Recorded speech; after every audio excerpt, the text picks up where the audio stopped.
we're going to have to see what the adjustments are in the draft to kind of alleviate that pressure so that Team Liquid are able to kind of play in their truly liquid form, their fluid form of being able to find multiple win conditions on all sides of the map. I agree with you. I want to see that. I used to love watching that from Team Liquid and when they were Echo as well. So hopefully they're able to find that growth and evolution because they really need it right now. Once again, to remind everyone watching, this is an elimination match. Alter Ego are one win away from moving on to the LCQ and sending Team Liquid home. A fate that I'm sure they don't want to have to encounter. So let's see what changes in the draft for game number 2. Looks like Team Liquid PH want to play the Joy into the Suyo matchup. They got rid of the Alpha, realizing that Gebe is a little too comfortable on it. Let's put him on something a little bit more volatile, but they're also being able to secure the Granger. I'm rather surprised so far. Based on what we've seen in these matches, you would have expected it to be banned out by blue side. I think that Team Liquid PH pretty happy with this. They don't have to lock in the Joy right now, but they're going to secure the Cho. Yeah, they're already expecting Alter Ego to go for the Harif in this phase, so the Cho is the counter it, and they already know that Joy doesn't do too badly into the Harif as well. So immediately challenging Alter Ego to switch up their hero pick, see what else they have in store. Looking at what other power picks that are available here. The Harif does get locked in, but ooh, the Valentina gonna be picked very early on once again. Not too surprised with that. Overall, I mean, Roundel has done a very good job in game number 1 with the Valentina, and it allows Alter Ego's draft to be more flexible. At the very least, whatever mid lane ult you have, I will have as well. That's not that big of a deal. The real question is what the supports are going to be for the side of Alter Ego. I am curious to see whether Team Liquid is opting to play Cho as a flex. I know for a fact that Samford has shown off that he can play Cho EXP, full tank concussive blast as well. This could allow JP to go back on that Khalid, but not gonna go for the Joy. Instead, gonna go for the Hayabusa instead. Okay, so Team Liquid can play for more of an early snowball style composition here. With the Hayabusa and Granger, they already have potential early and late game scaling. They can pair it up with a potential Farsa in the mid lane if they want to lean towards earlier priority, or they can go for even the Sicilion to just completely outscale Alter Ego once you reach the later stages. They're gonna get rid of the Tigreal since they want to play for more river prio and just generally more space on the map. I like it a lot. I am curious to also know what the EXP matchup is going to be like, and I think Team Liquid PH are more aware of that. I think they're not going to reveal, they're not going to do a double flex just yet. Oh, but Alter Ego get rid of the CC here. Huh. Fulvius is still open. Lucas is also still open. They don't want to show the EXP first because each have their own difficult counter matchups. Mid has already been shown by Alter Ego, so the Team Liquid is more confident in saying, hey, no matter what you pick, we have the direct counter. If you go for Lucas, we have Fulvius. If you go for Fulvius, we have Glue. Yeah, I think Team Liquid can definitely leave Sanford's hero pick for last since they already know what the mid lane matchup is going to be. They're probably banning in that direction as well. They could get rid of things like the Khalid if they really want to make sure they have early game prio, but go ahead and ban out the Fulvius instead. Instantly leads me to think they probably want Lucas. Oh, they want Lucas for sure. They want Lucas for sure. Banning out the Fulvius, especially seeing like 3 dashers on the side of Alter Ego, it's pretty funny, I have to admit. Now let's see what Alter Ego is going to respond with. They see this, there's nothing much they can do about it other than banning out the Lucas right off the bat, right? That's all they gotta do. But no, they get rid of the Farsa instead. Okay. Okay, so Team Liquid can either go for Lucas right now if they want it 100%, or go for the mid lane matchup since they already know it. Looks like the former was the choice. So now Alter Ego will have to have a bit of a harder time since the more obvious Lucas counters in lane like Fulvius and CC are both already banned out. They could go for like Gatot, play like a very pillow fort style, just clear waves, let Lucas rotate first if necessary, and then come in with the AOG. if they want to win out lane, they could go for something wild and crazy like Dairoth, but even then, it's still a little risky considering how easy it is for TLPH to actually attain a snowball with their current 4. It's probably Hilda, yeah. I think that's the last real good lane matchup against the Lucas. And now they're gonna be looking for a rover. We've already seen like the Hilda Khalid as a way of dominating early, but the Chip going to come out for Alter Ego here. Very, very interesting. And then the Vex as a final pick for Team Liquid. Okay. Alright. I'm actually okay with this. I feel like Alter Ego's composition, I want to say the power spikes are going to be a little interesting, right? Because if they take fights too early, especially not on winning terms, like they can't just throw out the chip shortcut willy-nilly. They really have to consider a lot of factors in this match. And I think that TLPH, if they can avoid the initial power spike of TLPH on this Hayabusa at level 4, they might have an opportunity to actually take control over the mid game. Yeah, I think Chip gives them the opportunity to invade the jungle very early on to stop Hayabusa from hitting this power spike too early. But you are right, Gideon. It's gonna be risky to go too hard for the dive initially if you don't already have some priority in your lanes and in the map as well. So right now, we're gonna see how this does work out for them. Team Liquid in a tough spot. They do not want their journey to end here. They're gonna play like their lives depend on it as we jump into the Land of Dawn for game number 2. Yep, game number 2 here. Gibbe going to be starting on his orange buff, Karltizi on his purple. He's going to get a full leash just to kind of speed things up. He wants to be able to hit level 4 on time, but Team Liquid PH will need to make sure that their whole team moves as a unit, especially the mid 3, which was the big problem in game number 1. They weren't able to find that space and time. Yeah, Team Liquid tried to play a bit too aggro in game number 1, which ended up splitting their mid trio, but at their core, they're actually quite good at doing that. We can already see it. They're targeting for Dreams to get rid of Chip. Sandford gonna get first blood. Gebe chasing the back line. Sanji will be traded. It is a 1-for-1. I'm surprised that the fight turned out that way. Like, Dreams was expected to die there. Keep in mind that, like, Hayabusa, despite not exactly being the earliest of early game junglers, with Warcry, he does a surprising amount of damage. Nino, on the other hand, playing the strong lane, but here comes Karltizi. The 1v1 against Sandford, actually a little more difficult than you would expect, and Nino has to play it safe now that Karltizi is up here. Alter Ego gonna try and engage on JP. Oh, the evil quelling, dropping him though literally 1%. He will be able to get out there. Oh boy, this is not looking easy. The gang comes through. I don't think he'll find the kill. Yeah, unlikely here. Nino, they're gonna be able to survive on that one. And actually, baiting Sandford into thinking he wants a fight just to delay him in lane a little longer. Good movement, very good movement. But Alter Ego know for a fact that, hey, with the Ogi Shadow kill already done for, we can get this turtle for free. Oh, hold on. Ooh, they're trying. Evil quelling the 1% again! They has to get out! But Sanji picks him off and Karltizi escapes as well. Wow, that was actually kind of worth it. I'm surprised that Alter Ego wanted to take that fight in the first place, but hey, close call, very, very close call, and Sanford's also got to be careful himself. Ultimate committed on Hilda, trying to set up for Roundel's arrival, but Sanford will be able to keep himself topped up with the Unleash the Beast here. JP gonna immediately rotate to provide vision over the turtle. Both roamers right now are still level 3. Yep, but Team Liquid is the one who has the tempo, right? Karltizi currently at level 6, Gebe at level 5. Because of how fast the initial early game was, let's see how it plays out. Oh no. You know, targeted instantly. The full 4-man collapse the moment they saw him engage on Sanji. But they will trade the turtle for a kill on the Hilda. Yeah, and that's fine, because Team Liquid PH, they understand that it's like, turtle or not, doesn't really matter to us. What we need is money. And they are giving as much money to Highs as possible. Dream is specifically zoning out Yuktizi, forcing JP to respawn too. He's gonna get the kick in. Purify used on Harif into the Zaman Force. I don't think anyone's dying down here though. But they did get the Purify out of Highs, which is good enough. Yuktizi at least can even things out. He is still missing his flicker at this point of time.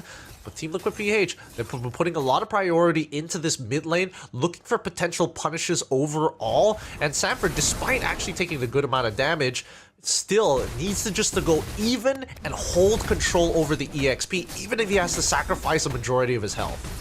I'm Sanford dueling Nino right now, but here comes Dreams and Gebe from the back. Unleash the Beast, dashing away. Vengeance used as well. He's gonna try and push his 3 members into the tower, but there's no backup from his team, and even the shortcut used so that Roundel can join the fun. I think he could have outplayed it a little more there.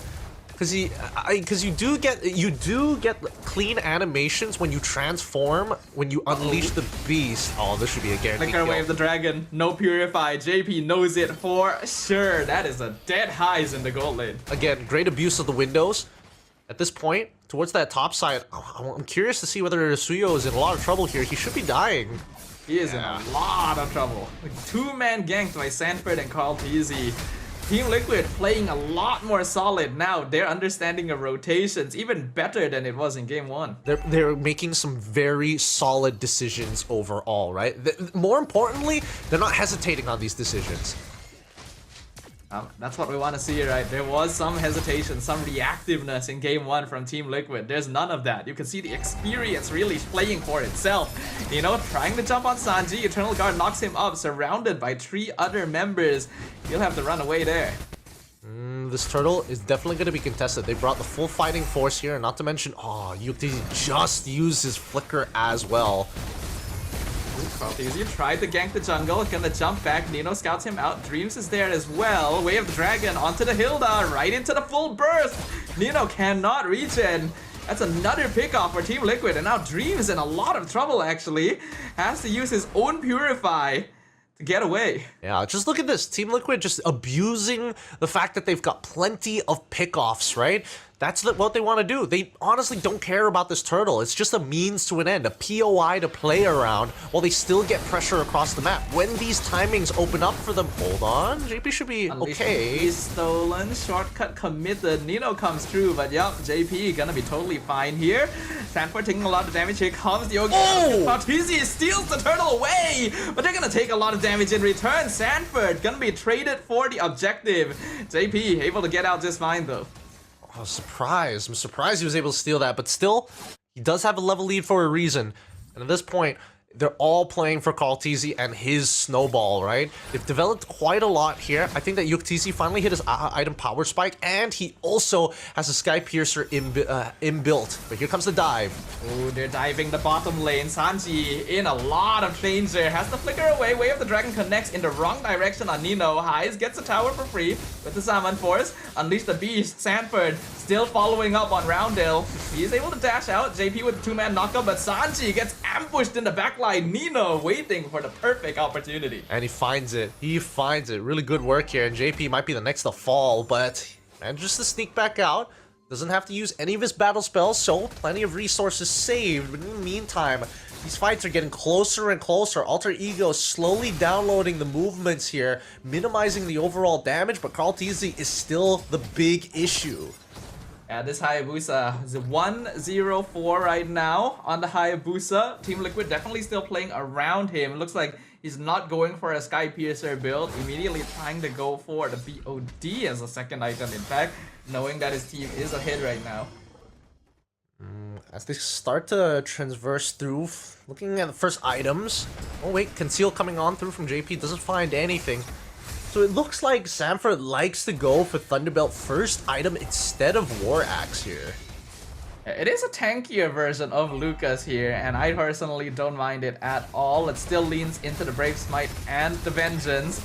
We see the chip in trouble, shortcut drop down. The rest of the team actually not gonna take it, just used as a disengage tool for Dreams.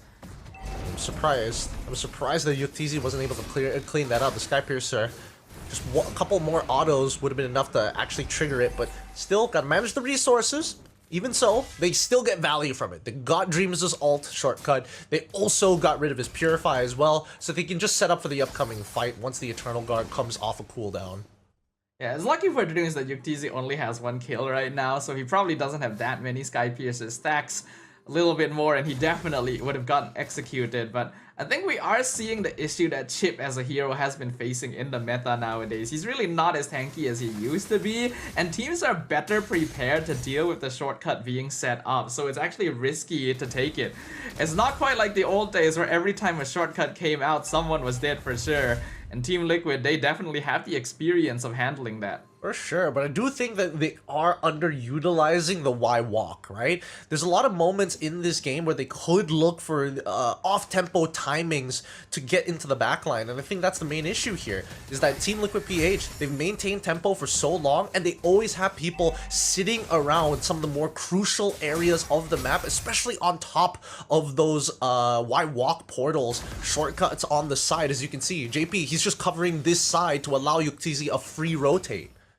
Yeah, and I think Dreams is aware of that. That's probably why he's not really able to maximize the use of it. If he gets caught out, then... Oh, shortcut actually used on Carl Teasy in the bot lane. Zamanfor's committed. Look at Carl! He's playing around him so well, but will finally be caught out. His team a bit too slow to save him. Sanford gonna connect with Nino in the tri-brush. Gebe still waiting, seeing if he can catch someone squishy in the back, but looks like Team Liquid will not overcommit here. Yep, Alter Ego, this is what I'm talking about. They finally got the read correct. They knew they wanted to be on top side. They knew that they wanted to delay it because they did it in the previous turtle, and Carl Teasy showed up in the long lane just as expected.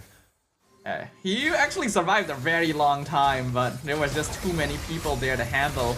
Dreams will find JP in the brush. Alter Ego actually having priority over the Lord Pit, but Team Liquid still very close behind, and Carl Teasy has just respawned too, so there still needs to be some finesse here. Yep. But in the meantime, at least he still gets his purple buff. That's the most important thing, coming in for the purple buff assassin.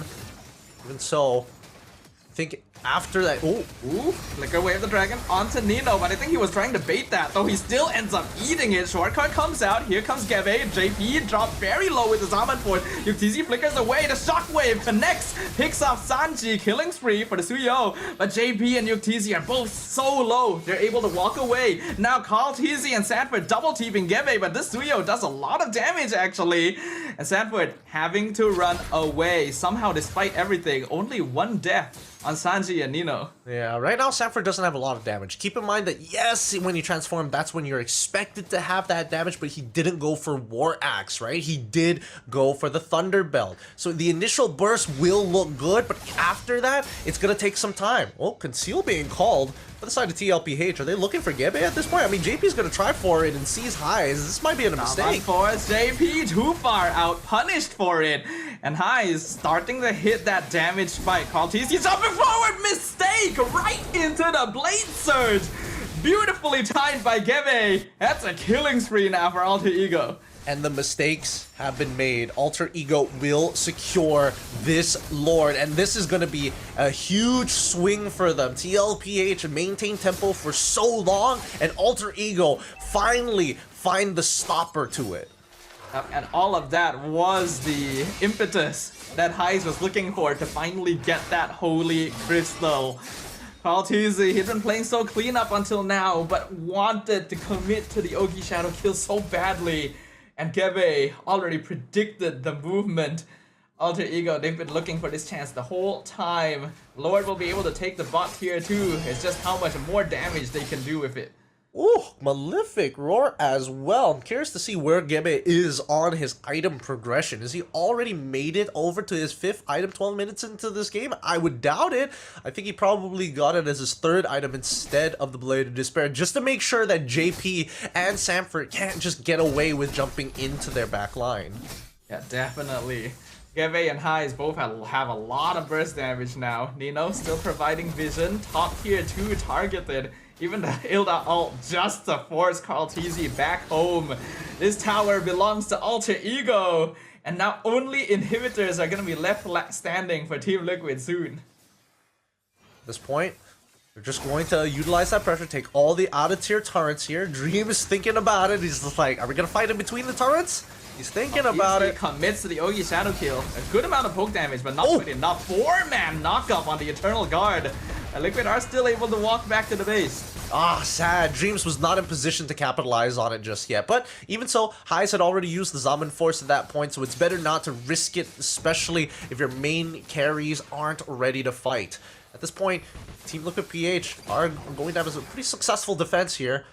They do lose all their outer turrets. They still have their inhibitors, so no pressure just yet. Plus, it's only the first Lord. Yeah, but the timing is actually becoming kind of rough for Team Liquid. Heist has already finished that Holy Crystal, and earlier when we saw the poke from the Rhapsody from Yuktz, it really didn't do all that much. The Granger has definitely not reached the stacks that he needs at this stage of the game, which actually puts Liquid further behind than you would expect, despite it only being a 3k net worth difference. Yeah, I am curious about where Yuktz is in his own item progression as well. Does he already have the Malefic Roar in his side? I mean, last we saw he had the Hunter Strike, he had the Sky Piercer. Not too sure from this point onwards whether he is on his has completed his third item.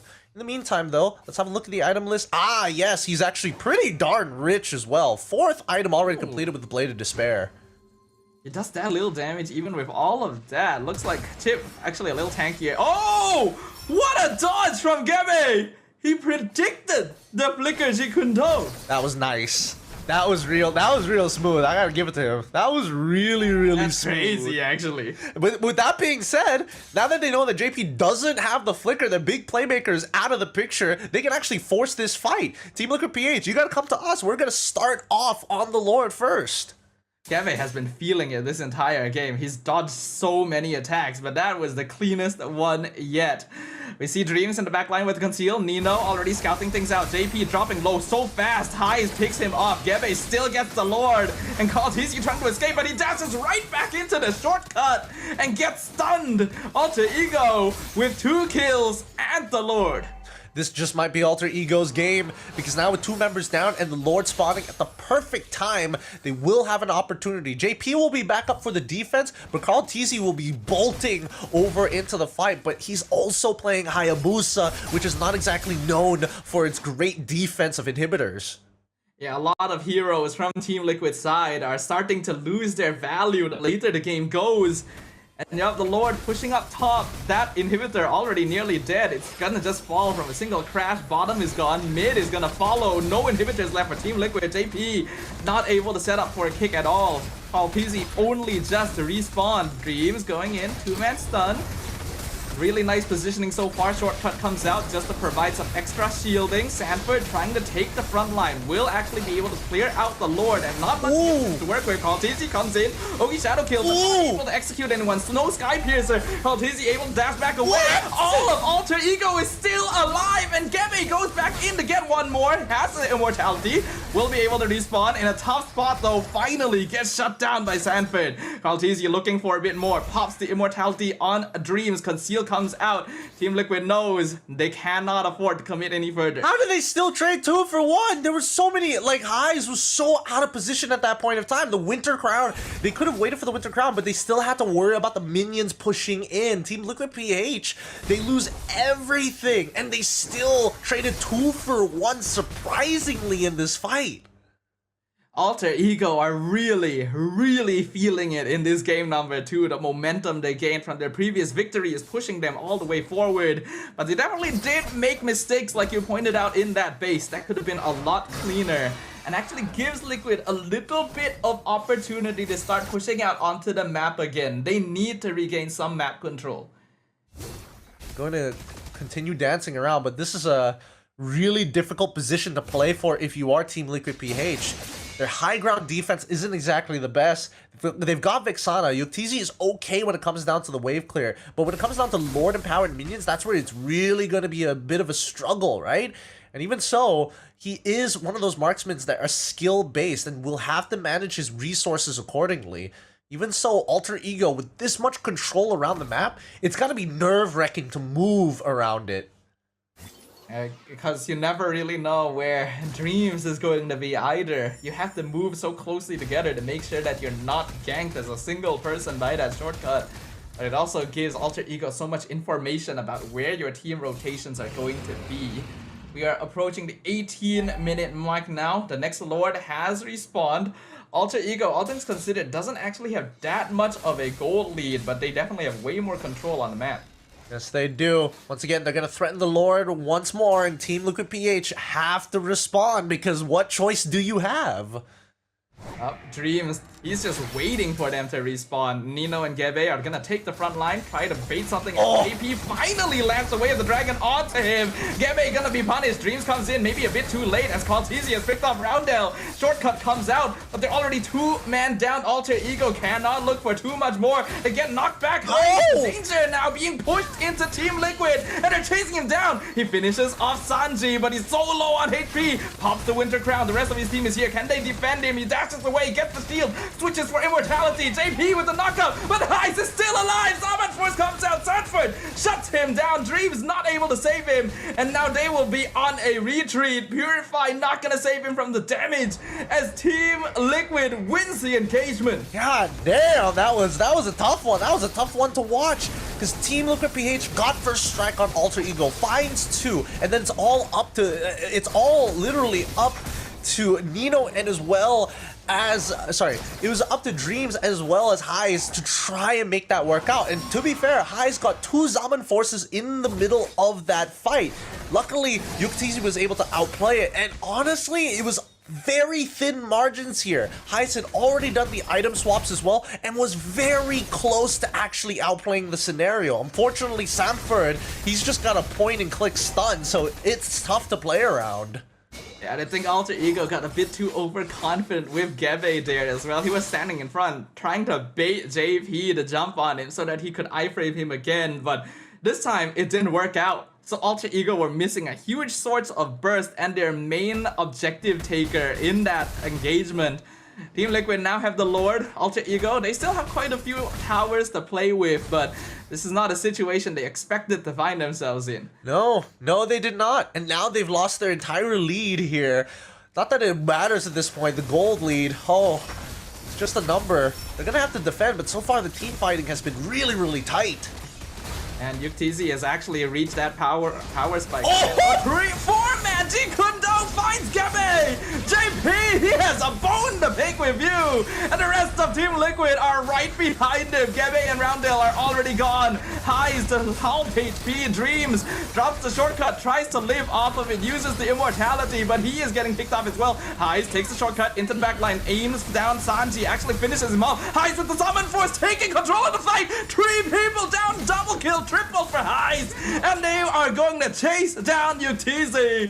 JP on the opposite side of the map. Nino actually not dying to that. Looks like Yuktisi doesn't have Sky Pierce's stacks, but Highs keeping Alter Ego in the game. Oh boy, this game drags on even further. Did they forget about the portal? I felt like they did. And They actually did. He literally snuck into the backline because of that. Takes out one of the important members, Sanji here. Again, some great engagements coming up from TLPH. However, the follow-ups in these fights, they feel like once they get that first strike, that they get the impact that it will scare off their opponents to not retaliate. But that's just not the case with Alter Ego. If you're going to ego challenge them, they're more than happy to ego challenge back, and they are proving that they can do it. Ego is in their name for a reason, Gebe. You can really see the personal vendetta against JP now. This is an insane game. It is so back and forth. Team Liquid, they have the gold lead, but we're 22 minutes in. That goal difference doesn't really amount to anything anymore. It is all about execution. Who catches the other off guard first? Highs and Yuktisi taking the front line, the spotlight. Oh boy.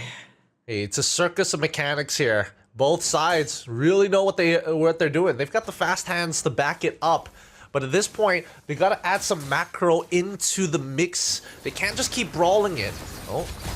Way of Dragon committed onto Dreams, but he has Purify, drops the shortcut. He's gonna be able to walk out just fine, and because of that, Alter Ego get the Lord for free. Worth it, and now play for this objective here, right? Gebe is able to recall and come back into it. It's totally fine, but they need to start working as a squad. They can't stick too close together because they should know that JP should have his flicker online once again. And it's gonna be tough, but they need to make sure they create enough space for Highs, and I think that Roundel needs to be able to kind of hover around Highs' position, knowing that TLPH are gonna be looking for him. Alter Ego knows victory is at hand. Neo literally just jumps into the middle of Team Liquid to try and bait things out. Dreams with the conceal. Doesn't drop the shortcut just yet. Still safe, setting up, still waiting. Vengeance used on Sanford. He jumps in, but he gets picked off by Roundel. Call TZ goes in, but the Winter Crown on top of high switches for Immortality. Purify used as well. He gets blown up by the Death Sonata, but Gebe on top of the crystal. Alter Ego have their eyes on the prize, and they don't intend to let go of it. They will take game number 2 and clean sweep Team Liquid Philippines